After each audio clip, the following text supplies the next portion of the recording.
पुस्तकाचे नाव अग्निपंख. लेखक doctor APJ Abdul Kalam यांचे आत्मचरित्र. मराठी अनुवाद माधुरी शानबाग. भाग 8. SLV प्रकल्पाचे नियोजन असे केले होते की VSSC थुंबा अन श्रीहरिकोटा येथले प्रॉपेलंटच्या निर्मितीचे, रॉकेटची चाचणी घेण्याचे आणि कितीही मोठ्या आकाराच्या रॉकेटचे उड्डाण करण्याची कामे होऊ शकतील. प्रकल्पाचा विस्तार प्रचंड होता, म्हणून वेळेच्या बंधनात आम्ही त्याचे 3 विभाग पाडले होते. 1975च्या अवकाशयानाच्या सर्व उपयंत्रणा निर्माण करणे, पृथ्वीपासून जवळ असणाऱ्या कक्षांमध्ये उड्डाण शक्य करणे, 1976 पर्यंत त्याची तयारी व्हावी आणि शेवटचे संपूर्ण उड्डाण 1978 मध्ये व्हावे, अशी वेळ ठरवल्यामुळे त्या मुदतीत पूर्ण व्हावे म्हणून कामाला वेग येतो. जसजशी वेळ जवळ येई तसे वातावरणात एक प्रकारचा उत्साह संचारलेला जाणवत होता. मी जाईन तिथे माझ्या सहकाऱ्यांना मला काही ना काहीतरी महत्त्वाचे दाखवायचे असे. कितीतरी गोष्टी देशामध्ये स्वतंत्रपणे प्रथमच केल्या जात होत्या. आधीचा अनुभव उदाहरण नसल्यामुळे तळाच्या तंत्रज्ञापासून सर्वांनाच एक प्रकारची चेतना मिळाली होती.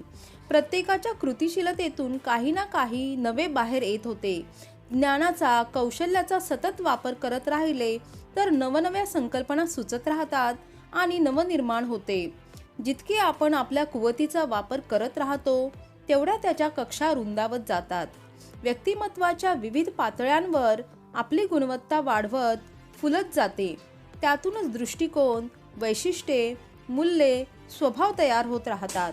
आपल्या अस्तित्वाच्या वृक्षाची सर्वात बाहेरची कडी म्हणजे आपली वागणूक. रीतिरिवाज पाळायची वृत्ती असते. तिथे आपले ज्ञान आणि कौशल्य तपासता येते. आपली समाजात असलेली प्रतिमा आणि स्वतःला असलेली ओळख ही मधली कडी असते. आपल्या स्वभावाची खास वैशिष्ट्ये आणि आपली स्वप्ने, ध्येये, जीवनाकडूनच्या अपेक्षा ही सर्वात आतली कडी असते. आपल्या कृतिशीलतेच्या मिती आपण करत असलेल्या कार्यातून मोजल्या जात असतात. जेव्हा या तिन्ही पातळ्यांवर आपण सजग राहून कार्य करतो, विचारांना कृतीची जोड देऊन सर्वस्व ओतून कार्य करतो, तेव्हा आपल्या हातून उत्कृष्ट आविष्कार घडतो. SLV-3 अजून भविष्याचा वेध घेत होते, पण त्याच्या उपयंत्रणा हळूहळू आकारल्या जात होत्या. जून 1974 मध्ये सेंटॉर साऊंडिंग रॉकेट लॉन्च वापरून आम्ही काही उपयंत्रणांच्या चाचण्या घेतल्या. उष्णतारोधक आवरण, नियंत्रणाची प्राथमिक यंत्रे, यानाची पृथ्वीपासूनची उंची मोजायची आणि ती कमी जास्त करायची यंत्रणा सर्व एकत्रित करून सेंटॉर रॉकेट हा भाग बनतो. या तिन्हींसाठी अगदी हायटेक ज्ञानाची गरज होती. अनेक मिश्रणे, नियंत्रण यंत्रे आणि सॉफ्टवेअर प्रणाली लागणार होत्या, ज्या यापूर्वी देशात कधीही वापरल्या गेल्या नव्हत्या. आम्ही जेव्हा सेंटॉर रॉकेटच्या चाचण्या घेतल्या तेव्हा त्या 100% यशस्वी झाल्या. तोपर्यंत भारतीय संशोधनाची अवकाशाच्या क्षेत्रातील मजल लॉन्चिंग रॉकेटच्या पुढे गेलेली नव्हती. या क्षेत्रातील तज्ज्ञ म्हणवणारे वेधशाळेतील उपकरणाऐवजी अवकाशातल्या कुठल्याही संशोधनाची कल्पना करू शकत नव्हते. आम्ही देशामध्ये या क्षेत्रात कुणा परक्याच्या मदतीशिवाय काहीतरी स्वतंत्रपणे करू शकतो असा विश्वास निर्माण केला. जुलै 1974 मध्ये विधिमंडळात निवेदन केले गेले. भारताचा स्वदेशी बनावटीचा पहिला उपग्रह बनवण्याचे काम प्रगतीपथावर असून देशातील अनेक उत्पादकांनी लहान-सहान साधने बनवून आपण ही तंत्रज्ञानाच्या क्षेत्रात सरस आहोत हे जगाला दाखवून दिले आहे. 1978 सालापर्यंत देशामध्ये संपूर्ण उपग्रह बांधणी केली जाईल आणि तो अवकाशात प्रक्षेपित केला जाईल. वेदनेशिवाय निर्मिती होत नाही. हे सत्य SLVच्या बाबतीत कसे चुकीचे ठरेल? एक दिवस मी माझ्या सहकाऱ्यांसोबत पहिल्या टप्प्यासाठी वापरायच्या मीटरबद्दल महत्त्वाचे काहीतरी बोलत होतो आणि मला माझ्या कुटुंबात झालेल्या दुःखद घटनेविषयी सांगण्यात आले. माझे मेहुणे, माझ्या बालपणाचा शिल्पकार, सल्लागार जनाब अहमद जलालुद्दीन अल्लाला प्यारे झाले होते. 2 मिनिट तो आघात मला सुन्न करून गेला. आजूबाजूच्या परिस्थितीचे भान येऊन मी स्वतःला सावरले आणि बोलू लागलो. माझ्या दुःखाने वाचेला जणू पंगू केले होते. शब्द आणि अर्थ एकमेकांचा हात सोडून भटकू लागले. आणि माझे मलाच उमजले. जलालुद्दीनच्या सोबत माझ्यामधला एक भागही अल्लाकडे निघून गेला आहे. एका क्षणात बालपणाच्या स्मृतींनी माझ्या डोळ्यांसमोर चित्रमय पट उलगडला. रामेश्वरमच्या देवळाभोवती आमचे एकत्र फिरणे, चंद्रप्रकाशात त्याच्या सोबतीने पाहिलेले भरती ओहोटीच्या लाटांचे नृत्य, अमावस्येच्या रात्री अगणित ताऱ्यांनी झगमगलेले आकाश, त्याने दाखवलेले समुद्रात बुडणारे क्षितिज, किती स्मृती, किती सुखदुःखे. माझ्या पुस्तकांसाठी पैसे गोळा करण्यापासून सांताक्रूज विमानतळावर साश्रुनयनाने त्याने दिलेल्या निरोपापर्यंत घडलेल्या घटना जणू भोवती फेर धरू लागल्या. स्थळकाळाचे बंधन तोडून मी जणू स्मृतींच्या भोवऱ्यात गरगरू लागलो. माझ्या वडिलांनी 100 पार केली होती. आता आपल्याहून अर्ध्या वयाच्या जावयाच्या मृत्यूचे दुःख त्यांना भोगावे लागणार होते. माझी बहीण जोहरा 4 वर्षाच्या तिच्या मुलाच्या मृत्यूचे दुःख अजून ताजे होते. त्या जखमावर खपली धरण्यापूर्वी तिचा सहचर तिला सोडून गेला होता. त्यांच्या करुण मूर्ती माझ्या डोळ्यासमोर उभ्या राहिल्या आणि आपोआप त्यामध्ये अश्रूंची दाटी झाली. मी कसेबसे स्वतःला सावरले. माझ्या नंतरचे अधिकार डॉक्टर एस श्रीनिवासन यांना थोड्या सूचना दिल्या. माझ्या गैरहजेरीत कामाचा खोळंबा न करता पुढे जायला सांगितले. रात्रभर वेगवेगळ्या बसने प्रवास करत मी दुसरे दिवशी रामेश्वरमला पोहोचलो. प्रवासात जलालुद्दीनच्या स्मृतीपासून स्वतःची सुटका करून घ्यायचा प्रयत्न करत राहिलो, पण घरात पाऊल टाकले मात्र मृत्यूचा विंचवासारखा दंश माझ्या पायाशी हजर होता. माझ्या बहिणीचे अन भाचा मेहबूबचे सांत्वन करायला माझ्यापाशी शब्दही नव्हते. त्यांचे अविरत वाहणारे अश्रू थांबवणे कोणाच्याच हातात नव्हते. माझ्यापाशी तर अश्रूही उरले नव्हते. दुःखाने मी जणू कोरडा होऊन गेलो होतो. तशाच अवस्थेत त्यांचे विधिपूर्वक दफन केले. कितीतरी वेळ माझे हात आपल्या हातात धरून माझे पिताजी मूक दुःख करत होते. त्यांचेही अश्रू आटले होते. अबुल, अल्लाह आपल्या सावल्या अनाकलनीय रीतीने पसरवत असतो. त्या सदोदित तेवढ्याच राहत नाहीत. त्यांची इच्छा असती तर सदोदित लांबवर पसरू देऊ शकत होता, पण नाही. सूर्याला त्या सावल्यांचा मार्गदर्शक म्हणून तो सोबतीला पाठवतो. हळूहळू त्या आकुंचन पावतात, लांब होतात, नाहीशा होतात आणि रात्रीच्या अंधारात झोपी जातात. जलालुद्दीन अशा कधीही न संपणाऱ्या झोपेच्या अधीन झाला आहे. स्वप्नाशिवाय, जागृतीशिवाय साधी निवांत गाढ झोप. अल्लाची इच्छा तीच आहे. त्याच्यावर विश्वासून राहा. तो आपल्या सर्वांचा रक्षणकर्ता आहे. हळूच त्यांनी आपल्या सुरकुतलेल्या पांढऱ्या शुभ्र पापण्या मिटल्या आणि जणू समाधीत गेल्यासारखे ते शांत झाले. मृत्यूची एवढी भीती मला कधीच वाटली नव्हती. प्रत्येकाला एक ना एक दिवस त्याच्या स्वाधीन व्हावेच लागते. कदाचित जलालुद्दीन थोडा लवकर त्या मुक्कामाला गेला. त्या घरात मला मग राहावेना. त्याच्या गैरहजेरीत ते घर म्हणजे माझ्यासाठी सावल्यांचे आगर बनले होते. माझ्या खाजगी आणि व्यावसायिक आयुष्यातील परस्पर विरोध मला भोवंडून टाकत होता. थुंबाला परतल्यावर कितीतरी दिवस त्या आघाताचे पडसाद माझ्या जीवनात उमटत राहिले. मी करत असलेल्या सगळ्या कार्याचे वैवर्थ आजवर इतक्या खोलवर मला कधी भिडले नव्हते. प्रोफेसर धवन बरोबर मी शेवटी खूप खूप बोललो. त्यांनी माझ्या मनातले द्वंद्व जणू ओळखले होते. ते म्हणाले, हळूहळू या स्थितीतून तू बाहेर पडशील. एक शांती तुझ्या हृदयात प्रवेश करेल. जसजसे तू तुझ्या SLV3 प्रकल्पाच्या जवळ जाशील तसा या दुःखाचा निचरा होईल. काळ आणि काम हेच दुःखावरचे सर्वात प्रभावी औषध आहे. विज्ञानाच्या वैभवशाली सत्यदर्शनात, तंत्रज्ञानाच्या आविष्कारात इतके नवे शोधू लाग की दुःखाची आठवणही उरू नये. हळूहळू प्रकल्पाचे हार्डवेअर आकाराला येऊ लागले. हार्डवेअर म्हणजे जे आरेखन कागदावर असते त्याची प्रत्यक्ष बांधणी केल्यावर यंत्रे बनतात. एकदा बनल्यावर त्यामध्ये बदल संभवत नाहीत. शशीकुमार यांनी जिथे हे बनणार होते त्याची केंद्रे खुबीने उभी केली होती. हातात डिझाईन पडले की उपलब्ध असलेल्या साधनसामुग्रीचा वापर करून तो प्रत्यक्ष बांधणीला सुरुवात करे. नमबुद्री आणि पिल्ले यांनी प्रॉपल्शन तयार करण्यासाठी दिवसरात्र प्रयोगशाळेत गाडून घेतले होते. एकावेळी 4ही रॉकेटच्या मोटरसाठी ते प्रॉपलंट बनवण्याच्या तयारीला लागले होते. MS.R. देव आणि संदलास मेकॅनिकल अन इलेक्ट्रिकल भागाच्या जुळणीसाठी मागे होते. माधवन नायर आणि मूर्ती VSSR येथे तयार झालेल्या वेगवेगळ्या उपकरणांची चाचणी घेणे, त्या इलेक्ट्रॉनिक उपकरणांना सब सिस्टीममध्ये बसवणे वगैरे काम करत होते. US सिंग यांनी पहिली जमिनीवरील यंत्रणा बनवली. त्यामध्ये रॉकेट हवेत उड्डाण करत असताना त्याच्या संबंधीची सर्व माहिती मिळवून जमिनीवर पाठवली जाते, तिचे पृथक्करण केले जाते आणि जमिनीवरून पुन्हा आज्ञावली अवकाशात पाठवली जाते. यासाठी लागणारी उपकरणे आपल्या अखत्यारीत घेतली होती. श्रीहरिकोटा येथील अवकाश तळावरून होणाऱ्या उड्डाणाची चाचणी घ्यायचे महत्त्वाचे कामही त्यांनी सांभाळले. डॉक्टर सुंदरराजन आपण उद्दिष्टांच्या कितपत जवळ पोहोचलो आहोत याचा तौलनिक अभ्यास करून पुढच्या कामाची रूपरेषा ठरवत होते. सब सिस्टीमला अद्ययावत बनवत होते. डॉक्टर श्रीनिवासन उपप्रकल्प प्रमुख म्हणून आपली कर्तव्ये निभावत होते. माझ्या नजरेतून जे सुटत असे, काही कानाड पडत असे, तिकडे बारकाईने लक्ष ठेवून माझ्या कामात बहुमूल्य मदत करत होते. प्रकल्प प्रशासनाचा सर्वात मोठा अडथळा म्हणजे सर्व घटक प्रकल्पामध्ये सुसूत्रता आणणे. विशेषतः प्रकल्पाचा आवाका फार मोठा असतो तेव्हा एखादी लहानशी सब सिस्टीम नीटपणे जुळत नसेल तर सर्व हार्डवेअर फुकट जाऊ शकते. सतत सर्वांशी संपर्क साधत राहून अशा अडचणी टाळता येतात वा वेळीच त्याचे निवारण करता येते. इस्रो मुख्यालयातील S राजन सारखा मित्र मला त्यावेळी सुदैवानेच लाभला असे मी म्हणेन.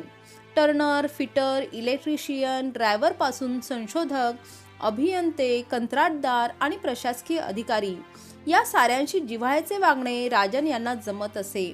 आज मला प्रसारमाध्यमे लोकांना जोडणारा म्हणतात तेव्हा मी श्री राजन यांच्याकडे माझ्या या वर्तनाचा उगम म्हणून पाहतो.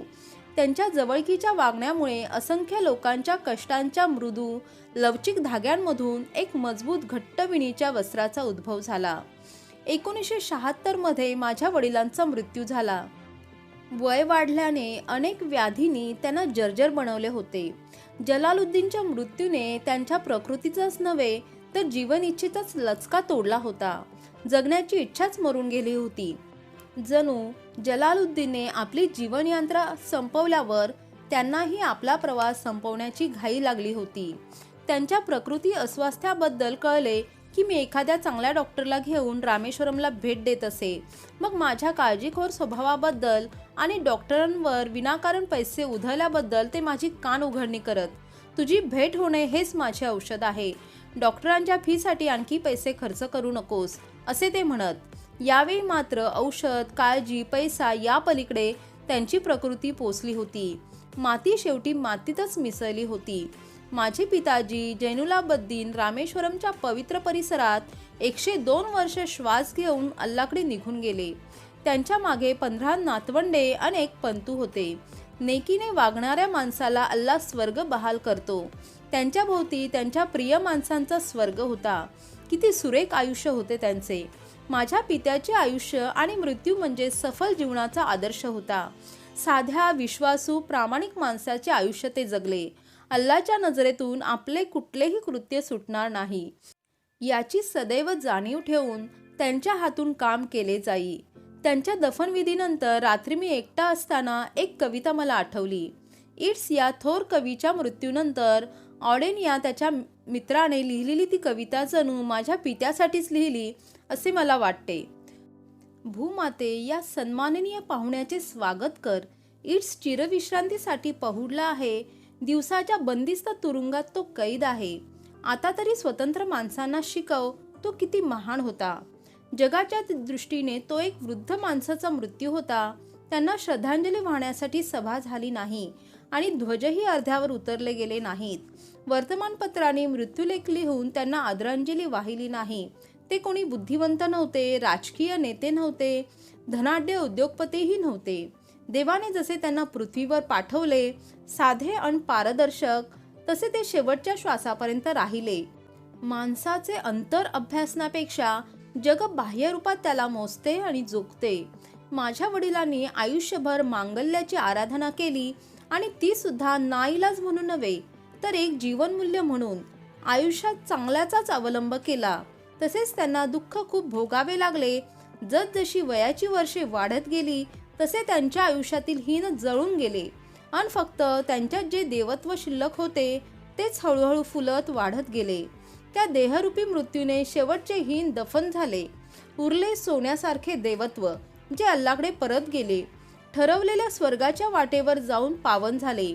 माझ्या वडिलांच्या आयुष्याकडे, जीवनविषयक व्यवहारांकडे पाहिले की मला अबू बेन ॲडम या कल्पिताची आठवण होते. एक दिवस रात्री अबू बेन ॲडम स्वप्नात जागा झाला आणि त्याने पाहिले की एक देवदूत पुस्तकात काहीतरी लिहित आहे. त्याने विचारल्यावर उत्तर मिळाले की देवावर जे प्रेम करतात त्या व्यक्तींची नावे सोन्याच्या अक्षरात लिहिली जात आहेत. अबूने विनम्रपणे विचारले, त्यामध्ये माझे नाव आहे का? देवदूत उत्तरला, नाही. निराश झालेला तरीही मनाने प्रफुल्ल आनंदी अबू उत्तरला, मग माझे नाव अशा लोकांच्या यादीत लिही की जे आपल्याभोवती असलेल्या प्रत्येकावर प्रेम करतात. देवदूताने लिहिले आणि तो अदृश्य झाला. दुसऱ्या दिवशी दिव्य प्रकाश पसरला आणि अबूने पाहिले तर देवदूत पुन्हा आला होता. त्याने अबूला आणखीन एक यादी दाखवली. त्यामध्ये देवाला सर्वाधिक आवडणाऱ्या माणसांची नावे होती आणि त्यामध्ये अबूचे नाव सर्वाधिक पहिले होते. कितीतरी वेळ मी माझ्या आईपाशी बसलो पण बोलू शकलो नाही. मी थुंबाला परत जायला निघालो तेव्हा भरल्या गळ्याने तिने मला आशीर्वाद दिले. तिला ठाऊक होते नवऱ्याच्या पश्चात ती तिचे घर सोडू शकत नाही. ती त्या घराचा आधारस्तंभ होती आणि मीही तिच्यासोबत तिथे राहू शकत नव्हतो. आम्हाला नियतीने नेमलेल्या आपापल्या जागी राहणे क्रमप्राप्त होते. SLVच्या प्रकल्पातली गुंतवणूक मला खेचत होती की माझा अहंकार, मी तिथे पोहोचायलाच हवे असा अहंकार आडवा आला, कळत नाही. माझे त्यावेळी नक्की कर्तव्य कोणते या द्विधात मी सापडलो होतो. आईजवळ राहणे भाग होते आणि थुंबाला परतणेही तितकेच जरुरी होते. नंतर मला पश्चाताप बुद्धी सुचली की मी तिच्यासोबत राहणे अधिक महत्त्वाचे समजायला हवे होते, कारण काही महिन्यातच ती वडिलांच्या पाठोपाठ निघून गेली. SLV-3चे चौथ्या टप्प्याचे अपोजी रॉकेट होते. ते डायमंड्ससाठी वापरण्यायोग्य बदल केलेले होते. त्याची फ्रान्समध्ये चाचणी घ्यायची होती, पण मध्ये एकामागोमाग एक अडथळे येत गेले आणि ते दूर करण्यासाठी मला फ्रान्सला धाव घ्यावी लागली. मी जाण्यापूर्वी उतरत्या दुपारी माझी आई वारल्याची बातमी आली. मी ताबडतोब बस पकडून नागरकोइलला आलो. रात्रभर रेल्वे प्रवास करून रामेश्वरमला आलो आणि सकाळी तिचे अंतिम संस्कार केले. ज्या दोन आत्म्यांनी मला जीवन देण्यासाठी जीवन स्वीकारले होते ते मला सोडून स्वर्गाच्या वाटेवर निघून गेले. शेवटचा मुक्काम गाठण्यासाठी गेले. त्यांना पुन्हा भेटेपर्यंत माझा मुक्काम कुठे असणार होता? ते आपल्या प्रवासाच्या शेवटी पोहोचले तरी मला माझी वाट चालत राहणे भाग होते. हा युगायुगांचा जीवन मृत्यूचा खेळ असाच चालू राहायला हवा. त्या दिवशी संध्याकाळी वडील मला नेहमी घेऊन जात त्या मशिदीत मी प्रार्थना केली. अल्लाला विनवले. माझी आई आपल्या नवऱ्याच्या प्रेमाशिवाय, त्याच्या सहवासाशिवाय जगूच शकली नसती, म्हणून मनानेच तिचे त्यांच्याजवळ जायचे ठरवले. मी अल्लाची मनापासून क्षमा मागितली. आयुष्यात त्या दोघांना नेमून दिलेले काम त्यांनी निष्ठेने, समर्पित वृत्तीने, प्रामाणिकपणे पार पाडले आणि ते माझ्याकडे परत आले. त्यांचे जीवन सफल झाले. तू दुःख कशाला करत आहेस? तुझ्यासाठी मी जे काही काम योजले आहे ते तशाच भावना मनामध्ये बाळगून पूर्ण कर. त्यामध्येच तुला माझे अस्तित्व सापडेल.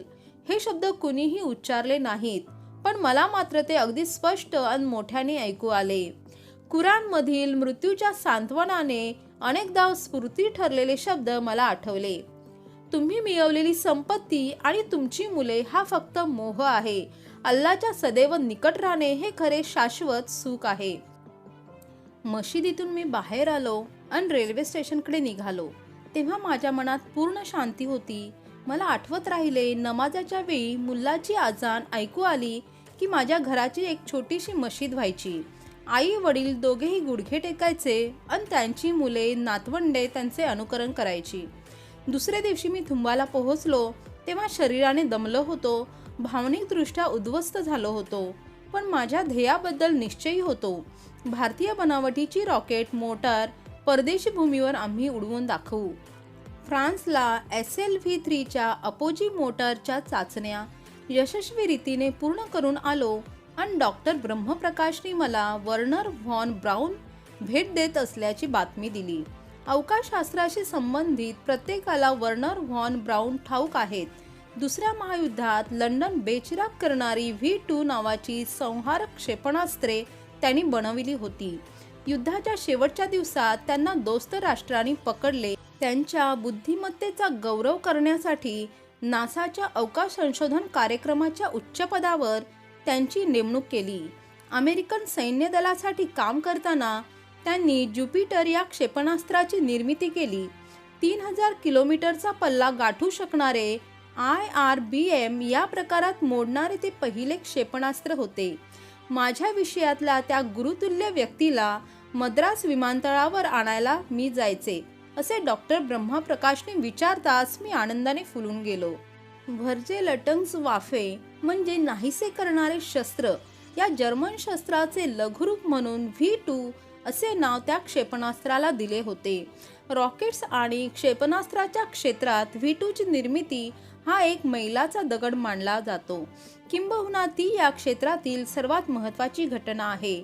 VFR या 1920च्या सुमारास स्थापन झालेल्या संस्थेतर्फे व्हॉन ब्राऊन आणि त्यांच्या समवेत काम करणाऱ्या कल्पक सहकार्याने अथक परिश्रमेच्या जोरावर त्याची निर्मिती केली. संशोधन म्हणून सुरू केलेले हे प्रयत्न लवकरच लष्कराच्या अखत्यारीत गेले आणि व्हॉन ब्राऊन हे तंत्रज्ञान विषयक अधिष्ठाता म्हणून जर्मन मिसाईल लॅबोरेटरी या कुमर्सडॉर्फ येथील संस्थेत नेमले गेले. जून 1942 मध्ये V2 क्षेपणास्त्राची पहिली चाचणी घेतली गेली. त्यावेळी ते एका बाजूला कलले आणि त्याचा स्फोट झाला. पण 16 ऑगस्ट 1942 ला ते यशस्वी झाले. स्वप्नातीत वेगाने उडणारे ते पहिले क्षेपणास्त्र होते. व्हॉन ब्राऊन यांच्या मार्गदर्शनाखाली नॉर्थहाउझेन येथील जमिनीखालच्या प्रचंड विस्ताराच्या कारखान्यात एप्रिल ते ऑक्टोबर 1944 या अल्प कालावधीत 10,000 V2 क्षेपणास्त्रे बनविली गेली. इतक्या कर्तृत्ववान व्यक्तीबरोबर काही काळ व्यतीत करण्याचे भाग्य मला मिळणार होते. संशोधक, डिझायनर, प्रकल्प अभियंता, प्रशासक आणि कुशल तंत्रज्ञ या सर्व गुणधर्मांचा एकत्रित वास असलेले व्हॉन ब्राऊन यांना मी भेटणार यापेक्षा अधिक मला काय हवे होते. मद्रास ते त्रिवेंद्रम हा 90 मिनिटांचा विमान प्रवास आम्ही छोट्या ॲव्हॅरो विमानातून पूर्ण केला. माझ्या कामाबद्दल त्यांनी अनेक बारीक सारीक प्रश्न विचारले. अवकाशशास्त्राचा विद्यार्थी जसे ऐकून घेईल तसे माझे बोलणे ऐकून घेतले. आधुनिक अवकाशशास्त्राचे पितामह इतके नम्र, उत्सुक आणि स्फूर्तिदायक असतील अशी मला अजिबात पूर्वकल्पना नव्हती. क्षेपणास्त्राच्या क्षेत्रातील एका उत्तुंग माणसाशी मी बोलत आहे असा ताण मला अजिबात जाणवला नाही. क्षेपणास्त्राची लांबी आणि व्यास याचा LD गुणक असतो तो SLV-3च्या आम्ही 22 ठेवला होता. त्यावर ते म्हणाले, थोडा जास्त वाटतो. अवकाशात उडत असताना त्याच्या स्थितिस्थापकत्वामध्ये काही प्रश्न उभे राहतील, त्याबद्दल विचार करून ठेवा. आयुष्याचा फार मोठा काळ जर्मनीत घालवल्यावर आता अमेरिका कशी काय वाटते, असे मी त्यांना प्रश्न विचारला. अपोलो या मानवाला चंद्रावर पाठवलेल्या यानाचे सॅटर्न रॉकेट त्यांच्या कष्टाचे फळ होते. त्यामुळे अमेरिकेतही त्यांना मानाचे स्थान प्राप्त झाले होते. माझा प्रश्न त्यांनी नीट ऐकून घेतला आणि मग उत्तर दिले. अमेरिका हा अनेक संभाव्य संधीचा देश आहे. खूप काही मिळवू शकेल, पण प्रत्येक अमेरिकेतर बाबींकडे ते संशयाने, अनादराने पाहतात. मला तर वाटते त्यांच्या अंतरंगात एक प्रकारचा गंड आहे. NH not invented here. आपल्या देशात हे शोध मूलतया लागलेले नाहीत असा गंड त्यांच्या मनात सतत जागा आहे. परदेशी तंत्रज्ञानाकडे ते तुच्छतेने पाहतात. मग तुम्हाला या क्षेत्रात जे साध्य करायचे आहे ते तुम्ही स्वतंत्रपणे करावे, असाच माझा तुम्हाला सल्ला राहील. SLV-3 हे पूर्णतया भारतीय बनावटीचे डिझाईन आहे. तुमच्यासमोर स्वतःच्या अशा समस्याही असतील, पण एक लक्षात असू द्या, आपण जेव्हा उत्तुंग यश मिळवतो तेव्हा त्याच्या पायामध्ये फक्त सफलताच नव्हे तर असफल प्रयत्नही असतात. ओघाने रॉकेटच्या विकासासाठी कराव्या लागणाऱ्या कठोर श्रमाबद्दल, बांधिलकीबद्दल मी बोललो तेव्हा हसून प्रत्युत्तर देताना त्यांच्या नजरेमध्ये मिश्किल झाक होती. रॉकेट शास्त्रात फक्त परिश्रम पुरेसे नाहीत. संशोधन हे काही खेळाचे मैदान नव्हे जिथे परिश्रम तुम्हाला गौरव मिळवून देतात. इथे एक निश्चित ध्येय डोळ्यासमोर ठेवावे लागते आणि ते लवकरात लवकर गाठावे म्हणून बुद्धीचा, कौशल्याचा वापरही करावा लागतो. एखाद्या ध्येयाबद्दल फक्त संपूर्ण बांधिलकी पुरेशी नाही, तर त्यात संपूर्ण गुंतवणूक हवी. दगडी भिंत बांधणे म्हणजे कंबर मोडणारे परिश्रम आहेत. काही लोक आयुष्यभर अशी भिंत बांधत राहतात आणि जेव्हा ते मृत्यू पावतात तेव्हा त्यांच्या परिश्रमाची पावती म्हणून मैलोगंती पसरलेली भिंत उभी असते. पण काही वेगळे लोक असतात, ते देखील अशीच भिंत बांधतात, पण त्यांच्या मनामध्ये एक वेगळी दृष्टी असते, ध्येय असते. एकावर एक दगड रचताना त्यांच्या डोळ्यासमोर एखादी गुलाबी फुले झुलत असलेली गच्ची असते किंवा उन्हाळ्यात खुर्च्या ठेवून निवांत बसण्यासाठी छोटा कोपरा असतो. बांधलेल्या भिंतीवर ते स्वतंत्र खुणेचे काहीतरी निश्चित ठेवतील, एखादे फुलझाड वा सीमादर्शक उभी रेषा. जेव्हा त्यांचे कर्तव्य संपते तेव्हा भिंतीपेक्षा कितीतरी अधिक तिथे उभे असते. हा फरक जाणून घ्यायला हवा. अवकाश संशोधन हा तुमचा व्यवसाय बनू देऊ नका. तो तुमचा ध्यास, ध्येय, तुमचा धर्म बनायला हवा. त्यांच्या या शब्दातून मला एकदम उमजले, त्यांच्यामध्ये प्रोफेसर विक्रम साराभाईमध्ये कुठेतरी सारखेपणा आहे आणि मला एका वेगळ्याच आनंदाचा लाभ झाला. लागोपाठ 3 वर्ष 3 प्रियतम व्यक्तींच्या मृत्यूने मी सैरभैर झालो होतो. माझे कामच मला त्या स्थितीतून परत पूर्वजागी आणू शकले असते. मी SLV3च्या कामात स्वतःला झोकून दिले. याच कामासाठी देवाने मला पृथ्वीवर पाठवले आहे, ही भावना मी मनामध्ये सतत जागी ठेवत होतो. त्या काळात मी जणू नव्या कार्यक्षमतेने भारलेलो होतो. संध्याकाळचे बॅडमिंटन, सुट्ट्या, कुटुंब, नातेसंबंध, मित्र सर्वांपासून दूर राहून मी माझ्या कामाला वाहून घेतले. आपल्या कामात यश मिळवायचे तर एकांताने झोकून देणे जमायला हवे. माझ्यासारख्या अनेक लोकांना मग वर्कोहोलिक असे विशेषण लावले जाते. मला या उपाधीबद्दल प्रश्न पडतो, कारण त्यांच्या अल्कोहोलिक या शब्दाशी असलेल्या साधर्म्यामुळे त्याला व्यसनाचा वास येतो, रोगटपणाची छटा येते. मला ज्याचा ध्यास आहे, ज्याबद्दल सर्वात जास्त ओढ आहे, ते काम मी करतो, त्यापासून आनंद मिळवतो. म्हणून त्या शब्दाला येणारा तुच्छतेचा दर्प मला चुकीचा वाटतो. कुराणाच्या 26व्या आयत्यामध्ये शब्द आहेत, देवा तूच माझी परीक्षा घे आणि मला सिद्ध कर. ज्यांना आपल्या क्षेत्रामध्ये उच्चपदी पोहोचायचे आहे त्यांच्यासाठी संपूर्ण बांधिलकी हा गुण आवश्यक आहे. आपली संपूर्ण कार्यशक्ती आपल्याला हव्या असलेल्या आवडत असलेल्या कामात ओतली तर दुसऱ्या कुठल्या इच्छेला मनामध्ये जागाच उरत नाही. माझ्यापाशी आठवड्याला 40 तास कामाचे वेतन घेणारे काही जण कुरकुरत, उपहास करत, पाट्या टाकत. पण मला काही असेही लोक ठाऊक होते की जे आठवड्याला 60-80 काय तर 100ही तास काम करत, कारण त्यांचे काम त्यांना उत्साहजनक वाटायचे आणि तसा फायदाही इनामही द्यायचे. संपूर्ण बांधिलकी हा सर्व यशस्वी माणसाचा सामायिक गुणधर्म म्हणायला हरकत नाही.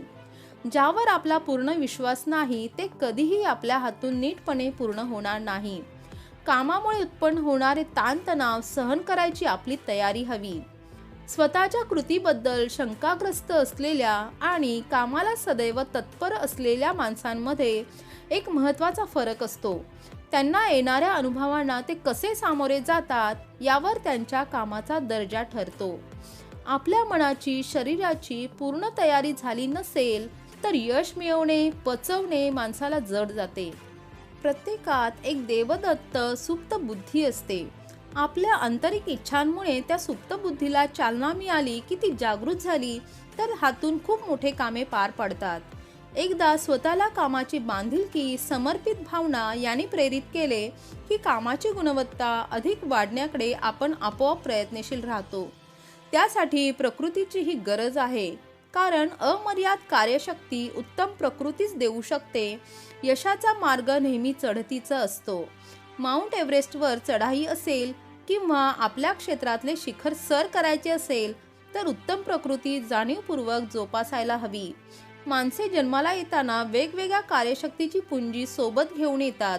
ती पहिला सर्व खर्च करून टाकणारा लवकरच पुन्हा तिची आराधना करतो आणि आयुष्य नव्याने योजू लागतो. 1979 मध्ये 6 लोकांची एक टीम चाचणी घेण्यासाठी तयार करत होती. दुसऱ्या टप्प्यावरच्या नियंत्रण करणाऱ्या उपकरणांची स्थिर असताना जमिनीवरच परीक्षा होणार होती. चाचणीचा काउंटडाऊन म्हणजे उलट्या क्रमाने आकडे मोजत शून्यावरती क्रिया केली जाते. तो सुरू झाला. 15 मिनिटे आधी लक्षात आले की 12 पैकी 1 झडप काम करत नाही. हवालदिल झालेले सर्वजण पुढे गेले आणि कुठे चूक आहे ते तपासू लागले आणि एकदम स्फोट होऊन नायट्रिक ॲसिडची टाकी फुटली. टीममधील माझे सहकारी ॲसिडच्या जखमांनी भाजून गेले. त्यांच्या वेदना पाहणेही क्लेशदायी होते. श्री कुरूप आणि मी त्यांना घेऊन ताबडतोब त्रिवेंद्रमच्या हॉस्पिटलमध्ये गेलो. त्यांच्या विनवण्या करून कशाबशा आम्ही 6 कॉट मिळवल्या. शिवराम कृष्णन नायर हा जखमींपैकी एक जण अनेक ठिकाणी ॲसिडने भाजला गेला होता. आम्हाला कॉट मिळवून त्याच्यावर उपचार होईपर्यंत वेदनाने तो तडफडत होता. मी त्याच्या कॉट शेजारी बसून राहिलो. पहाटे 3 वाजता शिवराम कृष्णला शुद्ध आली. त्याने उच्चारलेले पहिले शब्द होते, झाले ते फार वाईट झाले, पण मी या अपघातामुळे वाया गेलेली वेळ खात्रीने भरून काढू शकेन. त्याच्या या आशावादाने आणि कामाबद्दलच्या निष्ठेने मी प्रभावित झालो. स्वतःच्या वेदनांचा विसर पडण्याइतका तो कामाशी एकरूप झाला होता. शिवराम कृष्णनसारख्या माणसांची जात कुळीच वेगळी असते. ते नेहमी एक पाऊल पुढे टाकायच्या पावित्र्यात असतात. त्यांचे सामाजिक वैयक्तिक जीवन त्यांच्या कामाशी एकरूप झालेले असते आणि पुढे त्यांच्या कष्टांना भरघोस यश येते. या सर्व धडपडीत त्यांना आनंद मिळतो. या एका घटनेने माझ्या सहकाऱ्यांवरचा मला वाटणारा विश्वास वेढे देऊन दृढ झाला. माझ्यासोबत असणारी टीम खडकासारखी अविचल राहील. यश किंवा अपयश यांच्या निश्चयाला हलवू शकणार नाही. मी अनेकदा प्रवाह असा शब्द वापरत असतो. हा प्रवाह म्हणजे आपल्या आंतरिक ऊर्जेचा एक जादूभरा स्रोत आहे. या प्रवाहामुळे अनेक आनंदाचे, उत्साहाचे क्षण तुमच्या वाट्याला येतात. आपण पळण्याचा व्यायाम करताना, खेळताना अशा प्रवाहाची आपल्याला जाणीव होते. एक प्रकारच्या उत्तेजित संवेदना, आनंदोर्मी शरीरातून वाहू लागतात. आपण जे करतो आहोत त्या कृतीशी, कामाशी एकरूप झालो की असे अनुभव आपल्याला येतात. अशा प्रवाहांचा शरीरात संचार होतो. तेव्हा आपल्या कृती एकामागोमाग एक सुसूत्रपणे प्रत्यक्षिपित क्रियेसारख्या होऊ लागतात. आतूनच तसे करायची शरीराला चेतना मिळते. मुद्दाम लक्ष देऊन, सूचना देऊन त्यामध्ये बाधा आणावी अशी गरजच उत्पन्न होत नाही. भूत आणि भविष्याची जाणीव एक होते. आपण स्वतः आणि हातून घडणारी कृती हेही एकरूप होतात. असा SLVचा प्रवाह आम्हा सर्वांमधून वाढू लागला. आम्ही सर्वजण अतिशय श्रम करीत होतो, पण त्याच वेळी प्रत्येकाला ताणरहित, ताजेतवाने वाटत होते. याची संगतीही लागत नव्हती, पण तसे होत होते. आम्ही सर्व एकाच अर्थपूर्ण ध्यासाने, एका ध्येयपाठी लागलो होतो. म्हणून कदाचित असेल, एखादे काम आम्ही ठरवून सुरू करत होतो, पण वेगवेगळ्या मार्गाचा अंदाज घेत इच्छित जागी पोहोचत होतो. समस्या, उत्तरे यांच्या सोडवणुकीसाठी निर्मितीक्षम बदल करत काम करण्यासाठी आम्हाला हा प्रवाह प्रेरित करत होता. जेव्हा SLV3चे हार्डवेअर आकाराला येऊ लागले, तेव्हा आमची कामावर लक्ष केंद्रित करायची क्षमताही वाढली होती. माझा स्वतःवर आणि SLV3 प्रकल्पावर पूर्ण ताबा आहे असा आत्मविश्वास वाटत होता. तेव्हा अंतरातील निर्मिती क्षमता ताब्यात असते. आपण तिला हवे तेव्हा वापरू शकतो असा विश्वास असतो. तेव्हा असा प्रवाह शरीरात संचारलेला असतो. काहीतरी आव्हानात्मक करण्यासाठी तुम्ही आपोआप सज्ज होता. त्यासाठी लागतील तेवढे श्रम करायची तुमची तयारी असते. मात्र ते आव्हान अशक्य असता कामा नये, पण थोडे आवाक्याबाहेर असावे. पण कालच्यापेक्षा आज आपण तसूभर पुढे गेलो असे आपल्याला जाणवते. गेलेल्या वेळेपेक्षा आज आपण अधिक उत्तम काम करू शकतो असा विश्वास वाटतो. अशा वेळी वेळ काळाची तमा राहत नाही. फक्त गरज असते ती अशी, मध्ये कशानेही लक्ष विचलित न होता खूप वेळ मिळायला हवा. कामाची अशी प्रवाह अवस्था यायला कमीत कमी अर्धा तास तरी त्याच्यावर लक्ष केंद्रित करावे लागते, असा माझा स्वतःचा अनुभव आहे. सारखे लक्ष कशाने तरी विचलित होऊ लागले तर मात्र सर्वच तंत्र बिघडते. आपण स्वतःला शिकण्यासाठी सज्ज करू शकतो. त्याप्रमाणे अशी कामाची प्रवाही अवस्था इच्छेनुसार प्राप्त करून घेणे शक्य आहे का? तर माझे उत्तर आहे हो. आपण असे आधी केव्हा प्रवाही अवस्थेत होतो, त्यावेळी आधी काय काय घडले केले होते याचे पृथक्करण करून पाहावे. विज्ञानातील एक संकल्पना रेझोनन्स किंवा अनुनाद इथे चपकल बसते.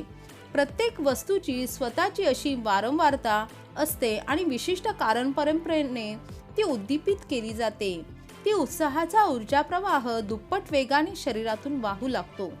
प्रयत्नाने तो स्टिम्युलस आपण वेगळा करू शकतो, फक्त स्वतःपुरताच. मग ऊर्जा प्रवाहित होणे आपण आपल्या काबूमध्ये नियंत्रणाखाली आणू शकतो. मी अनेक वेळा या प्रवाही अवस्थेचा अनुभव घेतला आहे. SLV प्रकल्पाचे दिवस होते तेव्हा जवळजवळ रोजच मला तसे वाटत असे.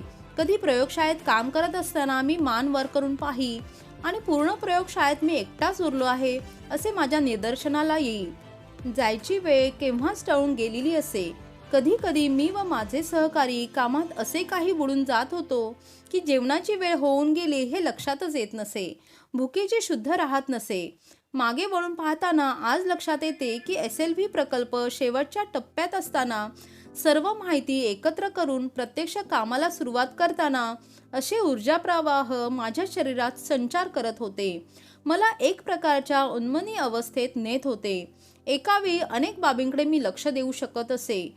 कुठे कुठला तपशील हवा हे माझ्या ध्यानात येत असे.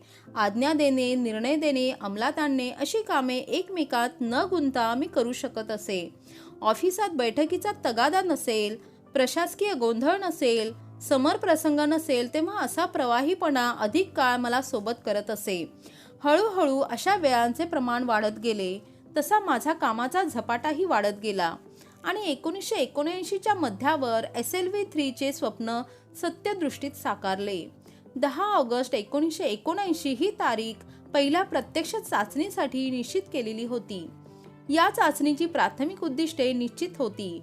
वाहनाचे कार्य, वेगवेगळ्या टप्प्यांच्या मोटरचे कार्य, मार्गदर्शक आणि नियंत्रण यंत्रणा, त्यांच्या इलेक्ट्रॉनिक उपयंत्रणा या सर्वांची प्रत्यक्ष उड्डाण करताना परीक्षा होणार होती. तसेच जमिनीवरील नियंत्रण कक्ष, वाहनाचा माग ठेवणे, संपर्क यंत्रणा, वेगवेगळ्या घटकांचे मापन, प्रत्यक्ष उड्डाणाची तयारी वगैरे श्रीहरिकोटा येथील अवकाश तळावर केलेल्या कामाची प्रत्यक्ष चाचणी होणार होती. कित्येक वर्षाच्या परिश्रमांचे मूल्यांकन होणार होते. 23 मीटर लांब, 17 टन वजनाचे 4 टप्प्यात विभागलेले SLV रॉकेट सकाळी ठीक 7:58 दिमाखाने अवकाशात उडाले आणि त्याच्या निश्चित केलेल्या मार्गावरून प्रवास करू लागले. पहिला टप्पा अगदी निर्दोष होता. पहिल्यापासून दुसऱ्या टप्प्याचा प्रवासही नीट झाला. आम्हा सर्वांच्या तोंडून आनंदाने शब्दही फुटेना. SLV3च्या रूपाने आमच्या आशा आकांक्षाच अवकाशात विहार करत होत्या. एकाएकी या भारलेल्या अवस्थेचे तुकडे तुकडे झाले.